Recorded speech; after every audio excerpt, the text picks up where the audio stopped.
Olá, gente. Boa tarde a todos.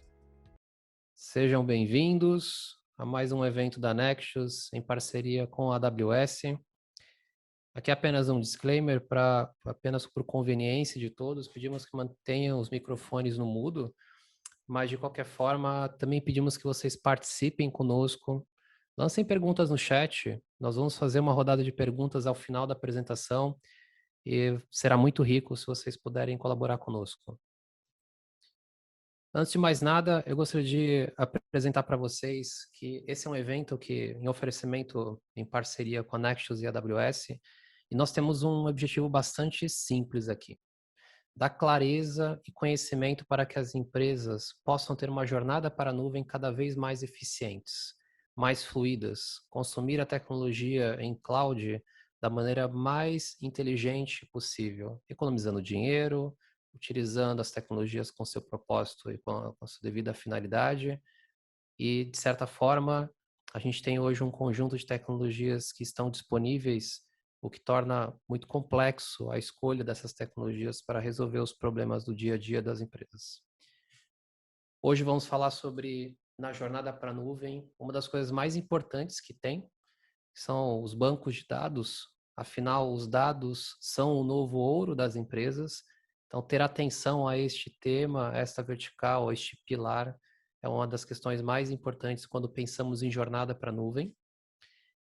E a parte importante entre os nossos convidados aqui, que eu gostaria de dar as boas-vindas e boa tarde, e são feras no assunto e vão ajudar a gente a entender cada vez melhor esse tema. Começando pelo meu amigo Walter Lisboa. Boa tarde, Walter. Eu gostaria muito de pedir para você se apresentar. Boa tarde, Diego. Boa tarde, pessoal. Eu sou o Walter Lisboa. Eu, o João, o Diego aqui, estamos fazendo o segundo episódio, com o apoio também do Murilo e do Rafael Moraes. Eu sou Technical Leader e Solution Architect na Nexus. E já trabalho aí com TI já faz muito tempo, já está indo para 20 e tantos anos, só com consultoria para praticamente 21. Então, espero que eu possa compartilhar essa experiência, e mais importante, transmitir para as pessoas, como que eu posso dizer assim, transmitir para as pessoas o nosso, a nossa visão, de como é importante trabalhar com a parte de banco de dados dentro da nuvem. Super importante. Obrigado, Walter, mais uma vez pela participação. João Helena, meu amigo, por favor, também peço que se apresente. Boa tarde, Diego. Boa tarde, pessoal. Eu sou o João Helena, eu sou um arquiteto de soluções no time de parceiros da AWS. Eu sou o arquiteto que trabalha junto com todo esse time de feras aí da Nexus. Antes de mais nada, queria agradecer, por estar aqui de novo, participar de toda essa jornada. Já participei do primeiro episódio aí com o Walter, com o Diego, e espero que vocês aproveitem esse bate-papo sobre esse tema tão importante que é banco de dados, e aguardamos vocês para os próximos que a gente já tem planejado aí para os próximos meses. Com certeza. Valeu mais uma vez, João. E hoje temos dois convidados especiais, começando aqui pelo Murilo Nascimento. Por favor, boa tarde. Boa tarde, Diego. Boa tarde a todos. Meu nome é Murilo, trabalho como um gerente de produtos dentro do time de banco de dados aqui na AWS. Vai fazer já 1 ano e mais de 10 anos trabalhando só com banco de dados na minha vida. Que bom. Excelente ponto, cara. Vai ser o tema de hoje, então você vai trazer muitos insights aqui pra gente. E também temos o Rafael Moraes, que participa aqui com a gente no time da Nexus. Rafael Moraes, dá uma boa tarde, pessoal. Se apresente. Fala, Diego. Boa tarde, pessoal. Boa tarde a todos. Eu sou o Rafael Moraes, trabalho com um banco de dados desde 2008, com a camada AWS aí. Faz uma média de uns 7 anos que eu trabalho aí. Aqui dentro da Nexus vai fazer 4 anos aí que eu estou trabalhando com o pessoal. Trabalho na área de arquitetura aqui, mais voltada para dados, Muito bom, excelente. E eu, Diego Santos, teria o prazer de ser o hoster de vocês nesse evento, ao lado dessas feras que manjam muito de tecnologias em cloud. E até na preparação desse evento aqui, que foi feito com muito carinho para todos vocês, a gente aprende muito. Então, eu tenho o maior prazer de estar aqui com vocês e conseguir participar desse 1 hora de tempo que a gente tem um aprendizado muito rico para todos nós.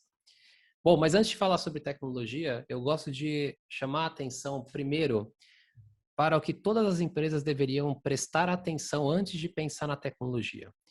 Porque quando a gente pensa em tecnologia, a gente sabe e cada vez mais fica claro que tecnologia é meio e ela pode nos levar para qualquer lugar. Se nós não tivermos um objetivo muito claro, não tivermos clareza de quais são as nossas necessidades, de quais são os problemas, os desafios que o negócio precisa, que a empresa precisa, a gente pode utilizar qualquer tecnologia porque ela vai levar a gente para qualquer lugar. A questão, então, é a palavra estratégia. Eu chamo muito a atenção para isso. Então, a questão que eu coloco aqui para vocês pensarem é sempre qual é a estratégia que você vai utilizar para deixar a sua empresa mais competitiva. Existem, obviamente, outras perguntas relacionadas à estratégia, mas essa é uma delas. Essa ajuda vocês a pensarem que antes de ir à tecnologia, temos que pensar na estratégia para consumir as tecnologias adequadas para o problema certo. E temos uma série de benefícios. Uma vez que eu tenho clareza da estratégia, eu preciso entender os benefícios das tecnologias em cloud. Eu posso aumentar a velocidade e agilidade do meu negócio, eu posso me tornar mais competitivo. Deixa eu fazer aqui uma marcação para ficar mais interessante para vocês. Eu também consigo parar de gastar dinheiro com tecnologias de infraestrutura que são puro commodity. Eu posso ser global em minutos, eu posso pensar muito grande, porque eu não tenho limites de escalabilidade.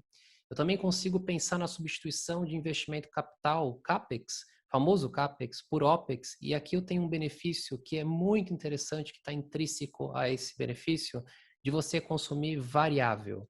Você consome, você liga, você desliga no momento em que você precisa, sem medo. Outro benefício é da economia de escala. Você ganha dinheiro a partir do momento que você tem muitas empresas utilizando o mesmo tipo de tecnologia e players como a AWS, que são fortíssimos no mercado, conseguem trazer a economia de escala para clientes de qualquer porte. E a gente não precisa se preocupar com o quanto nós vamos prever daqui 3 anos de consumo. A gente não precisa se preocupar com isso. A gente pode olhar para curto prazo. A gente tem que acompanhar todos os dias a economia que nós precisamos olhar para essas tecnologias em nuvem sem precisar olhar para um forecast de longo prazo, o que é muito difícil de acertarmos. Pensando nisso, e se, apenas se, eu não consumir as tecnologias em cloud nos dias de hoje? Eu perco oportunidades que podem gerar time to marketing, importantíssimo para lançamento de produtos. Eu posso ter maior dificuldade para reter talentos. Eu posso perder meu tempo com o commodity gerenciando a infraestrutura, ou até mesmo posso colocar em risco a continuidade do meu negócio. E uma das coisas mais importantes que eu perco a oportunidade de direcionar os investimentos que potencializam o ROI do meu dinheiro. O dinheiro da empresa precisa ser direcionado para onde gera o maior valor, o maior retorno da empresa, gerar propriedade intelectual. É nisso que as empresas precisam se concentrar. Agora, com esse disclaimer feito de estratégia, eu trago aqui a palavra ao Walter. Walter, por favor, hoje nós vamos falar sobre banco de dados e eu gostaria de chamar você aqui para começar a sessão conosco. Ok, pessoal, né? Bom, nessa jornada para a nuvem, né, dividida em 4 etapas, né, 4 episódios, a gente passou em março pelo episódio de migração, que era um assunto lógico até para começar, né, que gera bastante dúvidas. Hoje a gente vai falar sobre banco de dados, né? Gostaria de chamar o ponto importante, né, que às vezes a gente ouve falar, né, até o Diego falou no começo, né, os dados são ouro, o dado é valioso, né, dado é petróleo. Eu gosto muito dessa última palavra, o dado é petróleo, porque o dado bruto, né, ele tem um valor agregado, né? Você tem lá o preço do barril do petróleo, né? Mas a partir do momento que você transforma isso em outros produtos, né, ou seja, que você pega seus dados e torna eles disponível, armazena eles, torna ele seguro, transforma e assim por diante, né? Você consegue puxar um valor muito maior desses dados, tá? Hoje a gente vai falar de um segmento específico que é a parte de banco de dados, né? Que é praticamente onipresente em qualquer ambiente hoje que a gente possa conceber, né? Não tem como você pensar numa aplicação que não trata e armazena os dados em algum lugar. Tá? Próximo slide, por favor.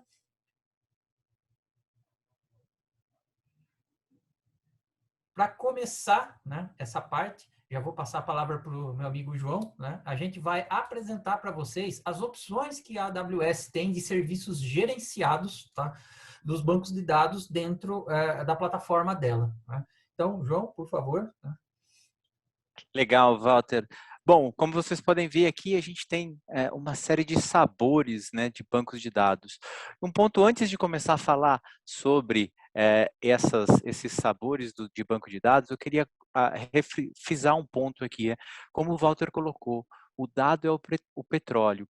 E era muito comum antigamente a gente adaptar o nosso dado, a nossa aplicação, ao banco de dados que a gente já tinha em casa. Né? Então, se eu tinha um banco de dados SQL ou um banco de dados Oracle, eu adaptava as minhas aplicações a continuar usando aquele banco.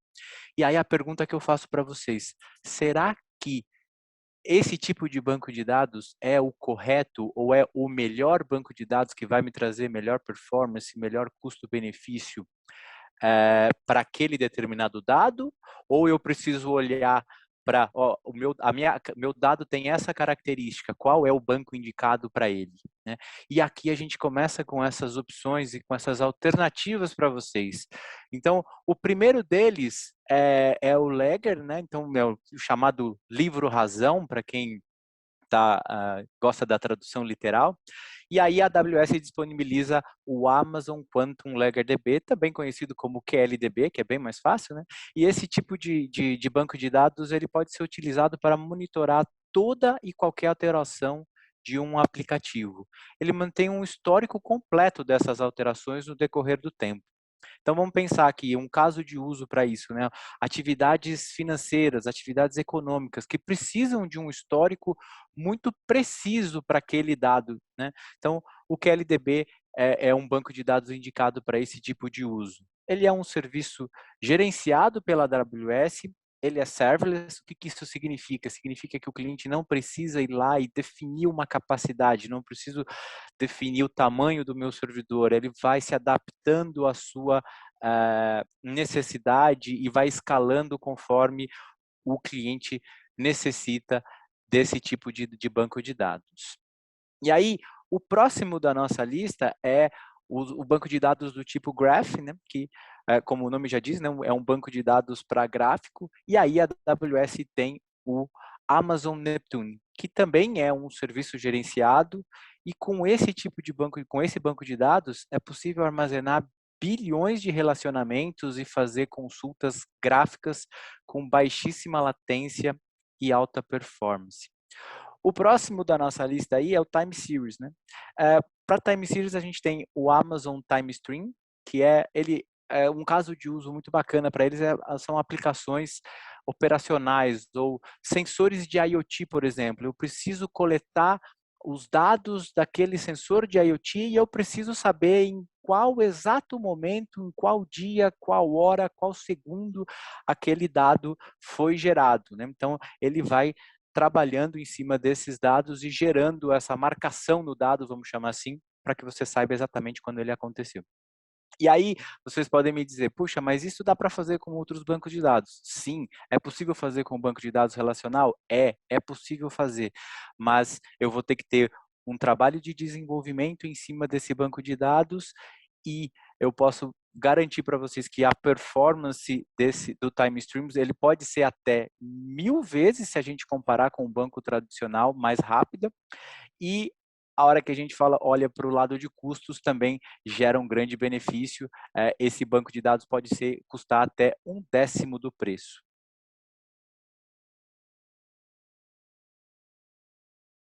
Outro ponto importante são os bancos de dados de Analytics, né? Analytics, né? Analytics tem uma presença bastante importante dentro dos ecossistemas, né?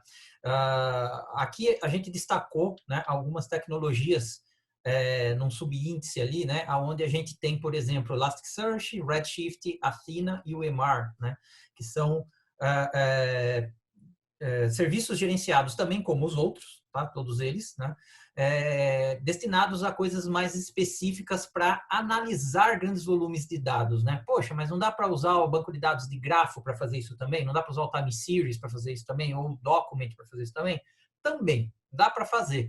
Mas esses serviços, eles são mais indicados para fazer a manipulação de massas de dados, né? Para fazer análises, tá? Em contrapartida com os transacionais, tá? Então, o Elasticsearch, o Amazon Elasticsearch em específico, né, ele pode ser usado para índice, document, né, ou grafo, inclusive, né, tem um pouco de overlap com outros sistemas aqui que a gente está apresentando, né? Ele é muito usado, por exemplo, para log, né, o Elastic Stack, onde você pega logs de diversas aplicações, joga para lá e começa a fazer a manipulação ou visualização desses logs, né? O Redshift, né, é para Relational OLAP, né, que é basicamente o banco de dados de BI, né? Você vai ter sistemas, né, de BI, né, por exemplo, Tableau, né, o QLink, que precisam de um banco de dados, né, normalmente relacional, para poder manipular as tabelas fatos, né? Então, o Redshift, ele é um banco de dados extremamente rápido para isso, tá? Com um custo muito fracionado em relação aos sistemas comerciais grandes, né? E você pode usar ele como armazenamento de dados e até integração com outros serviços dentro da AWS para fazer esse meio de campo, né? O Athena, né, ele é um caso bastante atípico, né?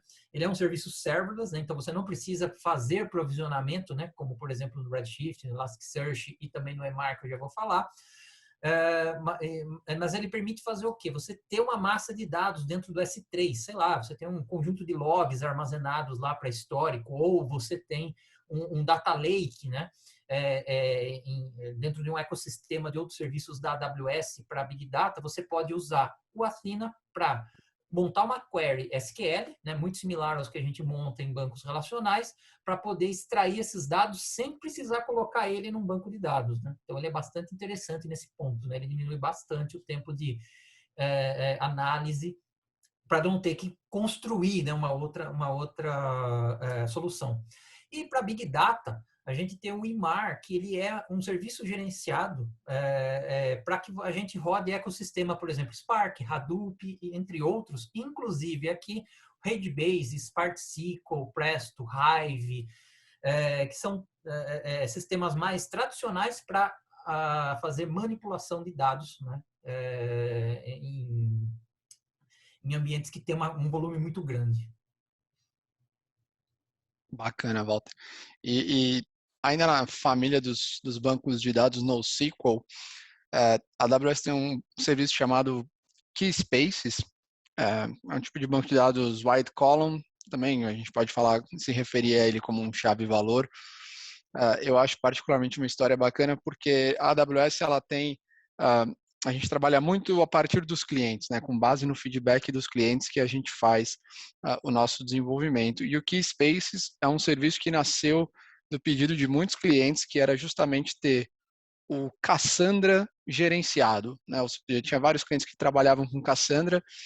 Quem trabalha sabe, né? Ele é um banco de dados que tem uma arquitetura shared enough, então você precisa de vários servidores, né? E fazer essa redundância. Então os clientes pediram e a AWS criou o serviço. Então é um Cassandra gerenciado pela AWS, né? Então toda a parte de manutenção, aplicação de patch, até o scaling desse banco de dados pode ser feito de forma automática e a sua aplicação funciona com Cassandra vai funcionar com o Keyspaces, tá?